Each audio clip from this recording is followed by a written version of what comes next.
Hello friends, स्वागत है आपका इस YouTube channel RK Education Arena पे। तो जैसा कि आप सभी को पता है, हमारा लाइव प्रोसेस चल रहा था जिसमें कि आज हम करेंगे respiration in human. Respiratory system हम लोग पढ़ रहे थे। इसमें आज का हमारा टॉपिक होगा रेस्पिरेशन इन ह्यूमन, यानी कि मानव में श्वसन किस प्रकार से होता है। तो सबसे पहले जानते हैं कि पिछले क्लास में हमने क्या पढ़ा। पिछले क्लास में मैंने ब्रीदिंग के बारे में आपको बताया था, यानी कि हम लोग जो सांस लेते हैं। अब ब्रीदिंग जब करते हैं तो आपको पता है कि जितने भी एयर हैं हमारे एटमॉस्फेयर में, उसमें से सिर्फ ऑक्सीजन छान के हम ले लेंगे ऐसा संभव तो है नहीं। तो जितने भी एयर हैं हमारे एयर में, जितने भी मतलब गैसेज हैं, जैसे कि नाइट्रोजन है, ऑक्सीजन है, कार्बन डाइऑक्साइड है और गैसेज हैं जिनके कम कम मात्राएं हैं। तो जिनकी जितनी मात्रा होती है उस हिसाब से हम उसको क्या करते हैं, इनहेल करते हैं, यानी कि अंदर लेते हैं। फिर हमें जितनी की ज़रूरत होती है उस हिसाब से उसको क्या कर सकते हैं, जिसकी ज़रूरत नहीं होती है उसको बाहर कर देते हैं। तो ये हमारा होता है ब्रीदिंग। अब कौन सी गैस कितना लेते हैं, कितना छोड़ते हैं, ये मैंने पिछले क्लास में आपको बता दिया है। अब जानना है, अब एक बात और सबसे पहले आप जानिए कि आपको ये लगता होगा कि आपका रेस्पिरेटरी ऑर्गन क्या है। रेस्पिरेटरी ऑर्गन का मतलब होता है ऐसा कौन सा अंग है जिससे आप क्या लेते हैं, सांस लेते हैं या श्वसन क्रिया करते हैं। तो आपको लगता होगा, बचपन में हमें भी लगता था कि हमारा नाक जो है वो रेस्पिरेटरी ऑर्गन है। लेकिन आप एक बार सोच के देखिए कि अगर आपकी नाक सर्दी या किसी कारण से बंद हो जाती है तो आप किससे सांस लेते हैं? तो आप सांस लेते हैं किससे? आप सांस लेते हैं मुंह से, यानी कि मुख से सांस लेते हैं, माउथ से सांस लेते हैं। और माउथ बंद रहता है तो आप किससे लेते हैं?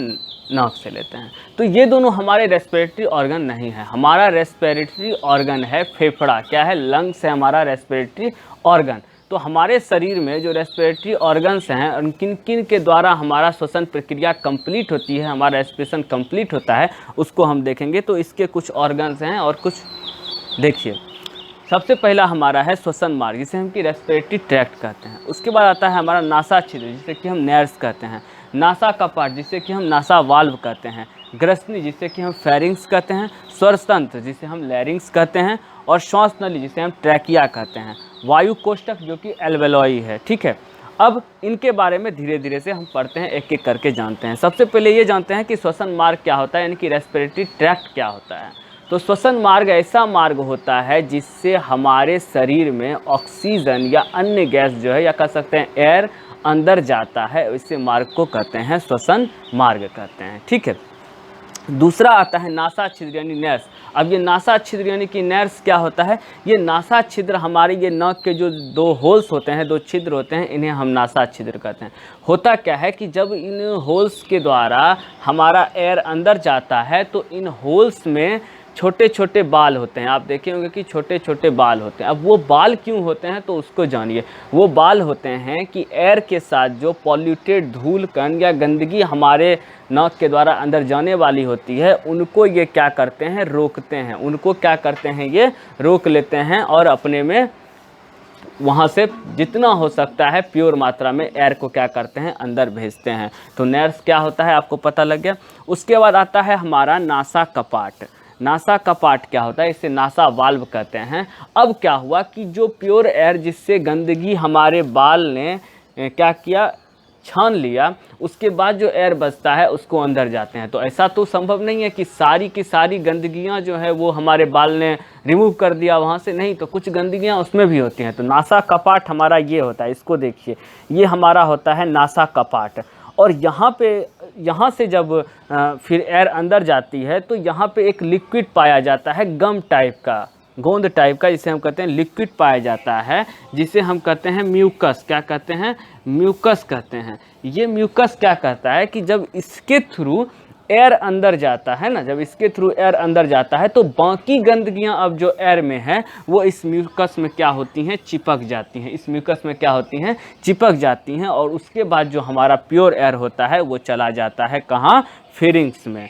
फेरिंग्स में आपको पता है कि फेरिंग्स क्या होता है? ये होता है कॉमन, ये मैंने पहले भी आपको बताया है, डाइजेस्टिव सिस्टम में कॉमन पॉइंट होता है किसका? रेस्पिरेटरी और डाइजेस्टिव सिस्टम का। डाइजेस्टिव सिस्टम और रेस्पिरेटरी सिस्टम का क्या होता है? ये कॉमन पॉइंट होता है। दोनों का क्या होता है? कॉमन पॉइंट होता है। अब देखिए यहाँ पे इमेज में समझने की कोशिश कीजिए कि ये मान लीजिए कि फेरिंग्स है, क्योंकि यहाँ पे मैं बात कर रहा हूँ। अब क्या होता है कि यहाँ से एक जो है वो निकल जाएगा डाइजेस्टिव सिस्टम के लिए, जिसे हम क्या कहते हैं ओसियोफेगस। क्या कहते हैं ओसियोफेगस, जो कि हमारा क्या होता है ग्रास नली होता है। ओसियोफेगस जो कि हमारा क्या होता है ग्रास नली होता है। तो ये अब ये क्या हुआ कि अब यहाँ पे पाया जाता है एपिग्लोटिस। क्या पाया जाता है एपिग्लोटिस। अब क्या होता है कि यहाँ से जब हम खाना खाते हैं तो ये एपिग्लोटिस क्या करता है कि ये फिरिंग्स वाले एरिया को क्या कर देता है बंद कर देता है, जिससे हमारा खाना जो है वो ओसियोफेगस के द्वारा हमारे स्टोमक में चला जाता है।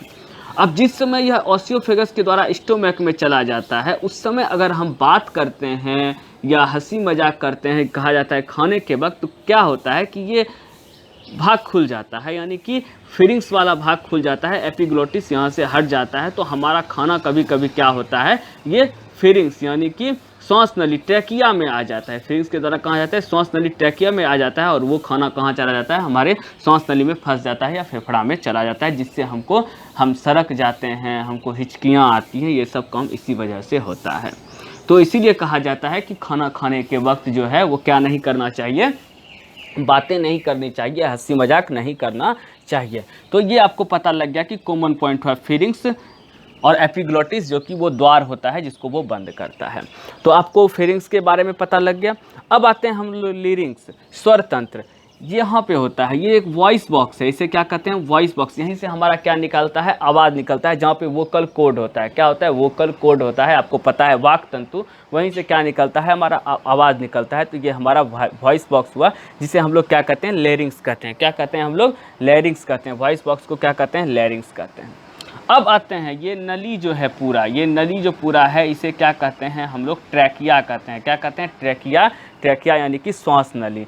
अब ये श्वास नली का क्या काम है कि जो अब मैंने बताया कि नासा छिद्र यानी कि नर्स, उसके बाद नासा वाल्व, नासा कपाट के बाद फिरिंग्स से होते हुए सांस हमारा कहाँ जाता है अंदर जाता है। किस नली के द्वारा जाता है ट्रैकिया के द्वारा। अब क्या है ट्रैकिया, ट्रैकिया क्या होता है कि हमारे यहाँ से ऐसे आता है और दो भाग में होकर हमारे फेफड़े में घुस जाता है। क्या होता है दो भाग में बट जाता है और हमारे फेफड़े में क्या होता है घुस जाता है हमारा ये ट्रैकिया। ये ट्रैकिया दो भाग में बट गया। ये जो ट्रैकिया दो भाग में बट गया इसको हम कहते हैं ब्रोंकाई। क्या कहते हैं हम लोग ब्रोंकाई कहते हैं। ये जो दो भाग में बट के एक इस फेफड़े में चला गया, इस फेफड़े में चला गया, इसको हम कहते हैं ब्रोंकाई कहते हैं। और आपको पता होना चाहिए कि दोनों फेफड़ों का साइज क्या होता है सेम साइज का होता है। ये बात भी आप लोग ध्यान में रखिएगा कि दोनों फेफड़ों का साइज क्या होता है सेम साइज का होता है। और ये दो भाग में बट गया ब्रोंकिया। अब जैसे ही फेफड़ा में ब्रोंकिया इंटर किया, ये दो भाग में बट गया, तो ये क्या होगा अब कि और कई भागों में बट जाएगा। मैंने तो यहाँ 3-4 ही बनाया है, लेकिन और बहुत सारे भागों में बट जाते हैं। देखिए इस फेफड़े में भी है, इस फेफड़े में भी है।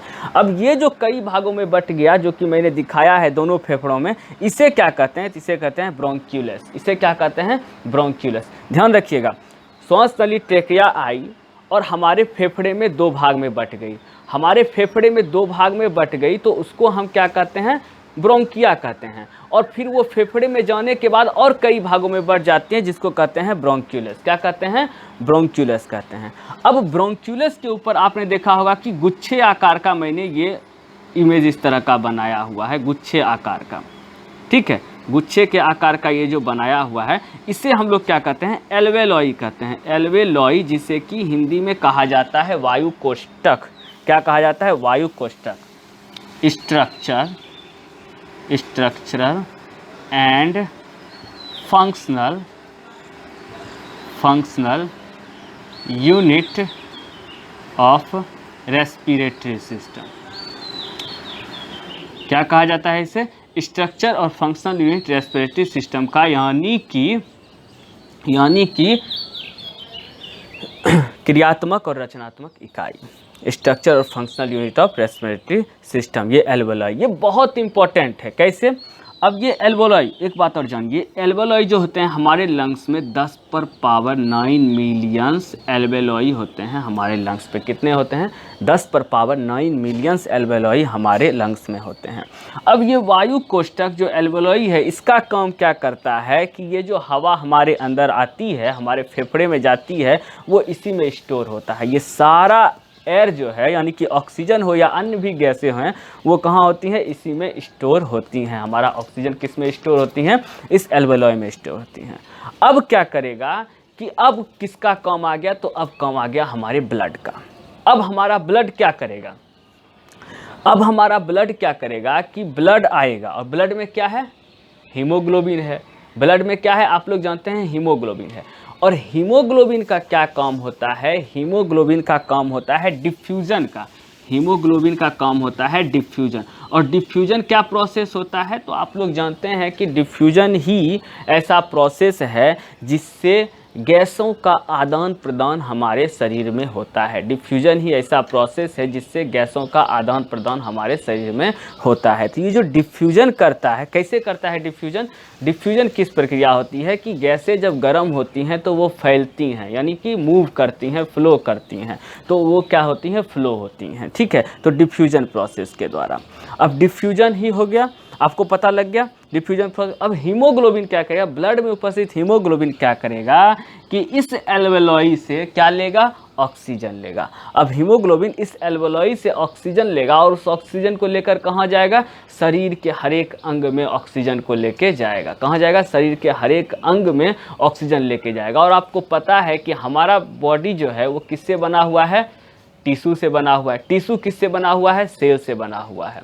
ठीक है, किससे बना हुआ है, टिश्यू, और टिश्यू किससे बना हुआ है, सेल से। तो सबको टिश्यू में लेके जाएगा, ऑक्सीजन को कहाँ लेके जाएगा, टिश्यू में, और टिश्यू से फिर कहाँ लेके जाएगा, सेल में। अब सारा ऑक्सीजन हमारा कहाँ चला गया, सेल में चला गया। अब सेल के अंदर क्या होता है, हमारे सेल के अंदर होता है माइटोकॉन्ड्रिया। क्या होता है, सेल के अंदर हमारा माइटोकॉन्ड्रिया होता है। अब आपको पता है कि माइटोकॉन्ड्रिया को ऊर्जागृह कहते हैं, और माइटोकॉन्ड्रिया के अंदर ही क्या बनता है, हमारा खाना बनता है। क्रेब्स चक्र चलता है। कौन सा चलता है, क्रेब्स साइकिल चलता है। कौन सा साइकिल चलता है, क्रेब्स साइकिल। माइटोकॉन्ड्रिया के अंदर क्रेब्स साइकिल चलता है, जिस साइकिल में क्या होता है कि जिस साइकिल से हमारा एनर्जी बनता है। तो ऑक्सीजन कहाँ चला गया, माइटोकॉन्ड्रिया के अंदर चला गया। माइटोकॉन्ड्रिया के अंदर गया, वहाँ क्रेब्स चक्र चला, और क्रेब्स चक्र चलने के बाद क्या बना, ग्लूकोज बना, या हम एनर्जी भी कह सकते हैं, और CO2 बना। अब ये जो ग्लूकोज बना वो तो एनर्जी के रूप में हमारे बॉडी को मिल गया, जो कि बहुत ज़रूरी है। इसीलिए हम लोग माइटोकॉन्ड्रिया को क्या कहते हैं, ऊर्जागृह कहते हैं, एनर्जी पावर हाउस कहते हैं। क्या कहते हैं, power house of our body, energy का, ऊर्जा का। अब क्या हुआ कि ये ग्लूकोज और CO2 बन गया। अब क्या हुआ, ग्लूकोज तो ज़रूरत हो गया, अब CO2 को क्या करेगा, फिर ये हीमोग्लोबिन पकड़ेगा। अब CO2 को ये हीमोग्लोबिन पकड़ेगा और उस CO2 को कहाँ लेके जाएगा, उस CO2 को लेके फिर कहाँ चला जाएगा, एल्वेलॉय में। कहाँ लेके चला जाएगा, एल्वेलॉय में। और ये एल्वेलॉय क्या करेगा कि फिर इस CO2 को रिलीज़ कर देगा, जो कि हम लोग सांस छोड़ते हैं तो क्या करते हैं, रिलीज़ कर देते हैं। क्या करते हैं, सांस छोड़ते हैं तो रिलीज़ कर देते हैं। ठीक है, यहाँ तक आपको बात समझ में आ गई। अब बात करते हैं कि ये नीचे जो मैंने डायफ्राम बनाया है, ये क्या है, डायफ्राम। ये डायफ्राम जो है वह संयोजी उत्तक का बना होता है। किसका बना होता है, एक संयोजी उत्तक का बना होता है, टिश्यू का बना होता है। जिस डायफ्राम का क्या काम होता है कि जब हम सांस लेते हैं तो ये डायफ्राम क्या हो जाता है, सीधा हो जाता है। जब हम सांस लेते हैं तो ये डायफ्राम सीधा हो जाता है, और जैसे ही हम सांस छोड़ते हैं तो ये डायफ्राम क्या हो जाता है, फिर से अपने इस शेप में आ जाता है, टेढ़ा वाले से। ये एक मांसपेशी है। ये क्या है, एक मांसपेशी है। जब हम सांस लेते हैं तो डायफ्राम सीधा हो जाता है, और सांस छोड़ते हैं तो डायफ्राम क्या हो जाता है, टेढ़ा। अब ये क्या करता है, श्वसन में बहुत मदद करता है। ये क्या करता है, श्वसन में बहुत मदद करता है। तो हमारे शरीर में, खास करके ह्यूमन बॉडी में, ये बहुत ज़रूरी है, मेल में। अब क्या होता है कि फीमेल में क्या होता है, ये क्या करता है कि ये प्रोटेक्ट करता है, किसको, ये प्रोटेक्ट करता है हमारे लंग्स को। ये किसको प्रोटेक्ट करता है, हमारे लंग्स को प्रोटेक्ट करता है। और कभी कभी ये अगर टूट गया तो आदमी की मृत्यु तुरंत हो जाती है। ये अगर टूट गया एक्सीडेंट के कारण या किसी कारण से, आदमी की तुरंत मृत्यु हो जाती है।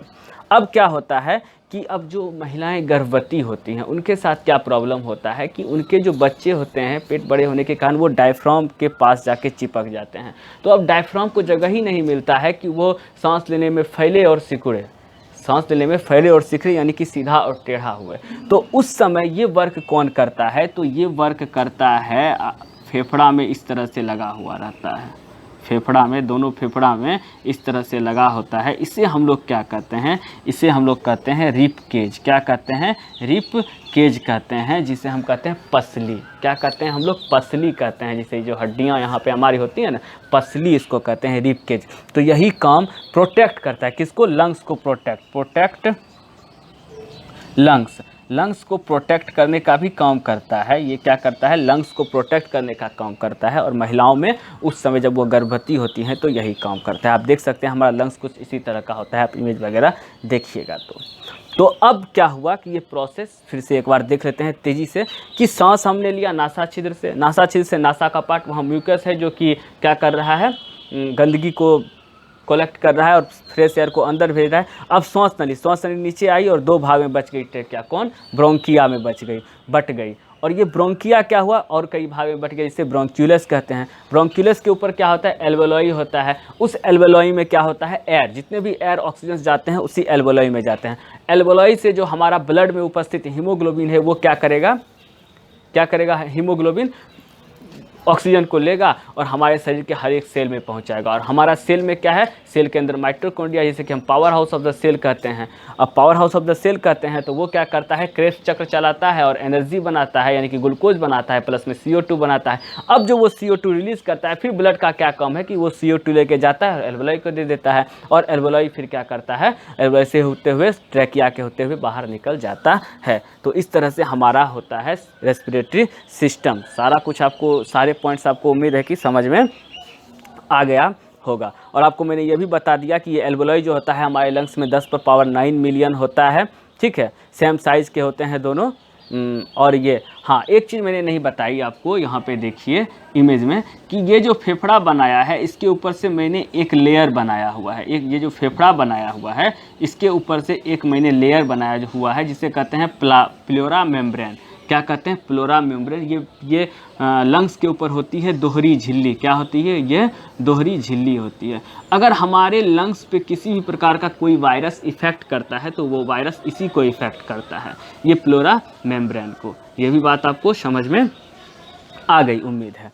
अब आते हैं कि कुछ इंपॉर्टेंट टर्म्स जो मैंने आपके लिए यहाँ पे और लिखे हुए हैं, इनको भी थोड़ा सा समझिए। सम इम्पॉर्टेंट टर्म्स में सबसे पहले मैंने लिखा है टाइडल वॉल्यूम। ये टाइडल वॉल्यूम क्या होता है, ये कैपेसिटी है कि एक बार में कितना हम सांस अंदर ले सकते हैं, कितना हवा अंदर ले सकते हैं। तो 500 ml हवा हम एक बार में क्या ले सकते हैं, अंदर ले सकते हैं। उसके बाद आता है tidal lungs capacity. Tidal lungs capacity क्या हुआ, हमारे लंग्स की कैपेसिटी कितनी है कि वह एक बार में कितना एयर को स्टोर कर सकती है, कितने हवा को, कितने ऑक्सीजन को स्टोर कर सकती है। तो 6000 ml या फिर 6 लीटर भी आप कह सकते हैं। ये इसके टाइडल लंग्स कैपेसिटी है, कितना वह कर सकती है।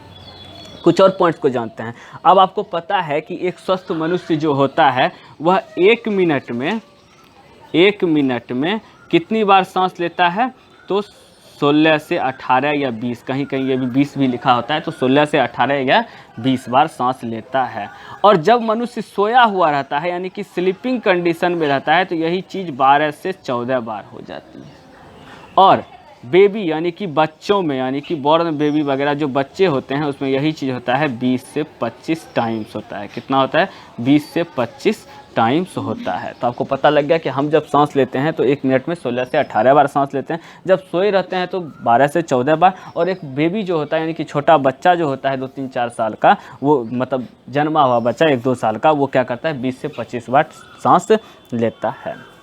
अब इसके अलावा और कुछ पॉइंट्स हमारे ये हैं, जैसे कि हमारा ऑक्सीजन सिलेंडर मैंने यहाँ लिखा है कि ऑक्सीजन सिलेंडर, आप लोग ऑक्सीजन सिलेंडर के बारे में जानते होंगे कि ऑक्सीजन सिलेंडर क्या होता है। उसमें ऑक्सीजन और अन्य गैसेज भरी रहती हैं जो कि हमें ऐसे जगहों पर काम आती हैं जहाँ ऑक्सीजन की कमी होती है। तो अगर हम पर्वत पे हैं, यानी कि माउंटेन में हैं, यानी कि माउंटेन में हैं, तो उस समय जो हमारा ऑक्सीजन सिलेंडर होगा उसके अंदर ऑक्सीजन और नाइट्रोजन ये दोनों गैसें भरी हुई होंगी। अगर कोई मरीज ICU में है और उस समय उसको ऑक्सीजन दिया जाता है, तो उस समय उसके ऑक्सीजन सिलेंडर में ऑक्सीजन और हाइड्रोजन होता है। क्या होता है, ऑक्सीजन और हाइड्रोजन होता है। अगर कोई मनुष्य समुद्र में जा रहा है तो उसमें भी ऑक्सीजन और नाइट्रोजन होता है और उसके सिलेंडर में ऑक्सीजन और नाइट्रोजन भरी रहती है।